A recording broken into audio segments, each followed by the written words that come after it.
With the Phantoms in town, there's a hope that there'll be a boost in youth hockey players in the area, but also the coaches may need some help as well. Christy Fulkerson has more.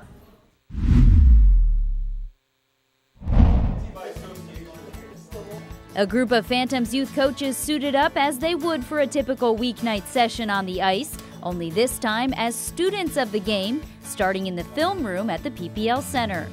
We all know the objective of the hockey game is to outscore your opponent, but how do you get that done? What are the steps? What's the process? Phantoms assistant coach Riley Cote kicked off the coaches clinic with a quick film briefing before taking the 11 in attendance out onto the ice. I understand you guys got about, what, 16 kids to work with? You have to work your body around the puck.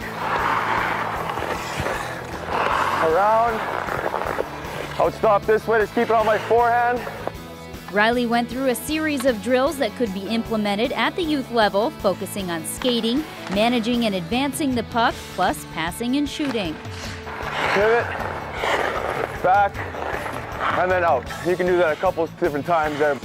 It was very interesting just to kind of see these little details of, I'm on the ice twice a week with my kids, and it's neat to see these little details that I can actually use in my practice. I mean, he's a pro coach and he's he played pro and he knows all this stuff, but there's these little details that definitely translate to everybody, whether you're a pro or whether you're just a kid who's 13 or 14 and wanting to get better. I think it's just a little bit talking about fundamentals and how fundamentals, no matter which level you coach, land up being a big part of the overall process. So, starting from breakouts, advancing the puck, passing, shooting, playing without the puck, it's all stuff we talk about, and it's all stuff youth hockey and any level talks about. So it's just putting it in perspective. We got a couple new drills and a couple skill drills, and how to learn how to change direction on shot and angle and play away from the puck a little bit. And it's really helpful to bring it back to the kids and teach them these important things as well. He's trying to get it, I'm just working my body around it. So which way he goes, you get your body in front of it. From playing with or without the puck, tips on strategy or fundamentals, the youth coaches look forward to using what they learned at their own practices. The thing that I'm not doing enough, I learned, is that I need to have more. He talked about races. You can make kids skate drills back and forth all you want and go blue line back, red line back. But if they're racing against another player, now all of a sudden there's a pride thing that's going on. Everybody's watching, I want to win the race. And so they skate harder in those kind of drills than they would if it's just a regular skating drill. I really liked a couple of drills on the shooting. It's a little bit of a difficulty that I have to teach. So it's helpful for me to get new drills and learn a couple new things to teach the kids and help them score goals.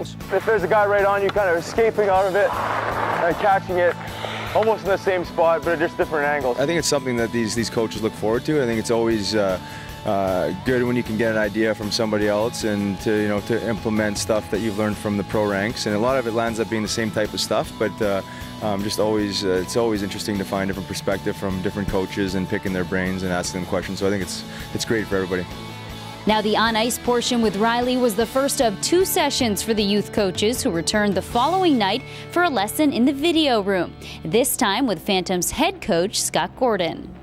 The first thing that's the most important thing is skating in hockey. Part of it is ability and part of it's just effort. And I'm going to show you some clips of some effort. I'm going to show you some of the things that I believe in that allows players to give effort. After distributing handouts to each of the attendees, Gordon, a former youth hockey coach himself, got down to business. Well, I think the biggest thing is just to be able to relate to what they go through coaching kids and what you can and can't do and what they understand and how to get your message across. And my last few years of pro hockey, I've had some time off, whether it was lockout or not coaching last year, and being heavily involved with my kids' youth hockey.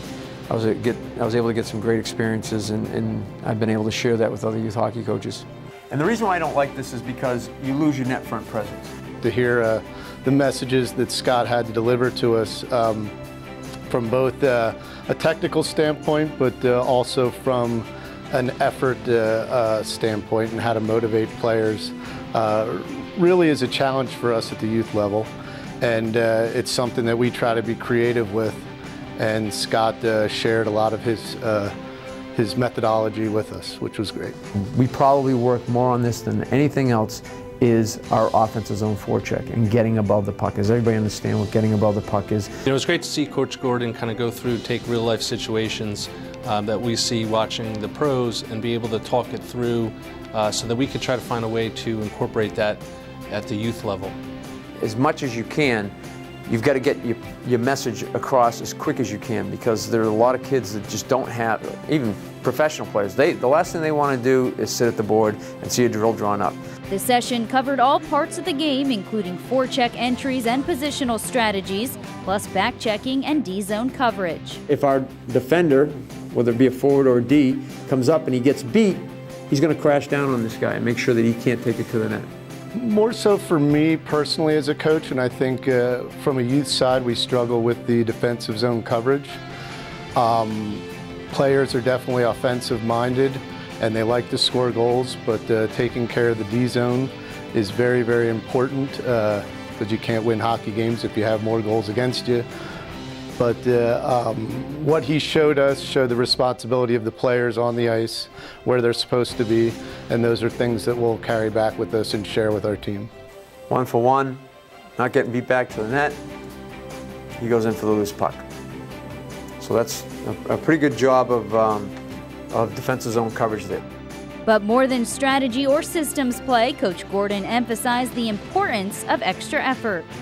The +2 mentality is something that is a very easy thing to identify as a hockey player, and it usually has the mindset of being relentless. +2 really resonated with me, and that's something that I kind of focus on with our team. That's kind of my role with our coaching structure. Make sure that the guys are putting in the effort, because that's something that anytime you step on the ice, you could control that. There's a lot of things you can't control, but you can always control how much effort you put into it. I always talk to the players about getting out of your comfort level, and I think that it's human nature to want to find the path of least resistance.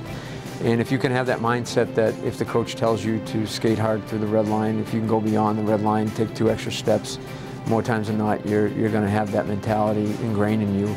And that's something that I think all athletes should strive for, so that they're always pushing themselves beyond the comfort level.